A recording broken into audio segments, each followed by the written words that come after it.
क्या आप जानते हैं कि सिर्फ 3 साल में एक बार आने वाली एक ऐसी एकादशी भी होती है जिसका व्रत करने से अनेक एकादशियों के समान पुण्य फल प्राप्त होता है। क्या आप जानते हैं कि भगवान विष्णु का सबसे प्रिय मास चल रहा है और इसी मास में आने वाली परमा एकादशी आपके जीवन की दरिद्रता, बाधाएं और नकारात्मकता को दूर करने वाली मानी गई है। लेकिन सावधान, अगर आप इसके सही समय, सही नियम और पारण की विधि नहीं जानते तो इस दुर्लभ अवसर का पूरा लाभ नहीं मिल पाएगा। इसीलिए वीडियो को अंत तक अवश्य देखें, क्योंकि आज हम आपको बताएंगे परमा एकादशी 2026 की सही तिथि, शुभ मुहूर्त, पारण का समय, तुलसी पूजा की विशेष विधि और वह उपाय जो इस एकादशी को और भी फलदायी बना सकता है। हरे कृष्णा। आप सभी का स्वागत है आपके अपने आध्यात्मिक परिवार सनातन वाणी में। इस समय चल रहा है भगवान श्री हरि का अत्यंत प्रिय पुरुषोत्तम मास, जिसे अधिक मास भी कहा जाता है। यह वही दुर्लभ मास है जो लगभग 3 वर्ष बाद आता है और जिसे स्वयं भगवान विष्णु ने अपना नाम दिया है। शास्त्रों में कहा गया है कि इस मास में किया गया जप, तप, दान, पूजा पाठ और भगवान का स्मरण साधारण दिनों की तुलना में अनेक गुना अधिक फल प्रदान करता है। और इसी पवित्र पुरुषोत्तम मास में आने वाली है परमा एकादशी, जो इस मास की अंतिम और अत्यंत महत्वपूर्ण एकादशी मानी जाती है।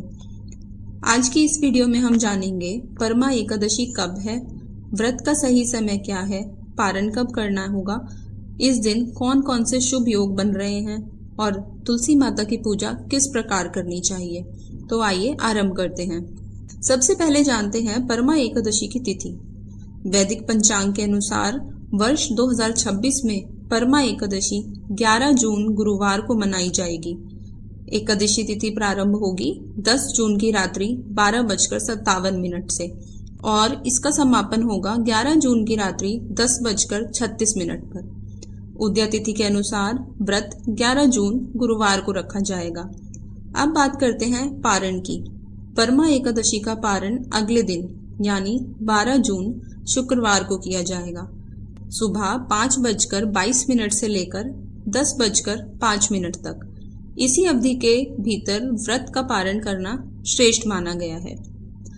अब जानते हैं कि इस दिन के महत्वपूर्ण शुभ मुहूर्त और परमा एकादशी के दिन ब्रह्म मुहूर्त कब रहेगा। सुबह 4:02 से 4:42 तक सूर्योदय होगा। सुबह 5:23 पर सूर्यास्त होगा।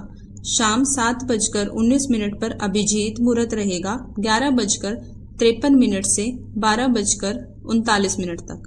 और सबसे विशेष बात, इस दिन सर्वार्थ सिद्धि योग का शुभ संयोग भी बन रहा है, जो पूरे दिन शुभ कार्यों के लिए अत्यंत मंगलकारी माना जाता है।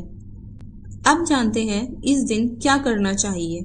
परमा एकादशी के दिन प्रातःकाल स्नान करके साफ वस्त्र धारण करें, भगवान विष्णु और माता लक्ष्मी का पूजन करें, भगवान को तुलसी दल अर्पित करें, विष्णु सहस्त्र नाम, गीता पाठ अथवा श्री हरि नाम का जाप करें।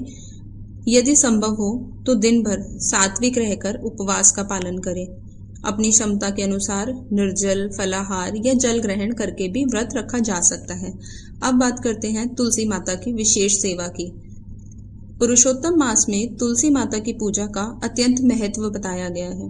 मान्यता है कि जहाँ तुलसी का वास होता है वहाँ स्वयं भगवान नारायण का निवास होता है। इसीलिए इस एकादशी के दिन तुलसी माता को जल अर्पित जरूर करें, उनकी आरती करें, धूप दीप अर्पित करें, कम से कम 3 या 7 परिक्रमा करें और तुलसी जी के समीप बैठकर श्रद्धा से महामंत्र का जाप करें। हरे कृष्ण कृष्ण कृष्ण हरे हरे, हरे राम राम राम हरे हरे। शास्त्रों के अनुसार पुरुषोत्तम मास में तुलसी के समक्ष किया गया जप विशेष पुण्य प्रदान करता है। दोस्तों, यह परमा एकादशी अत्यंत दुर्लभ है, क्योंकि यह पुरुषोत्तम मास की अंतिम एकादशी है।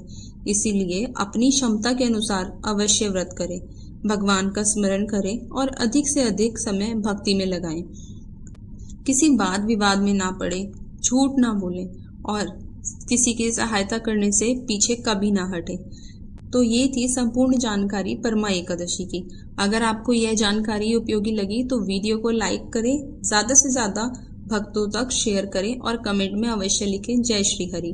और यदि आप परमा एकादशी की व्रत कथा, पूजा विधि और विशेष उपाय पर अलग वीडियो चाहते हैं तो कमेंट में परमा एकादशी कथा जरूर लिखें। इसी प्रकार की सनातन धर्म से जुड़ी प्रामाणिक जानकारी के लिए सनातन वाणी को सब्सक्राइब करना ना भूलें।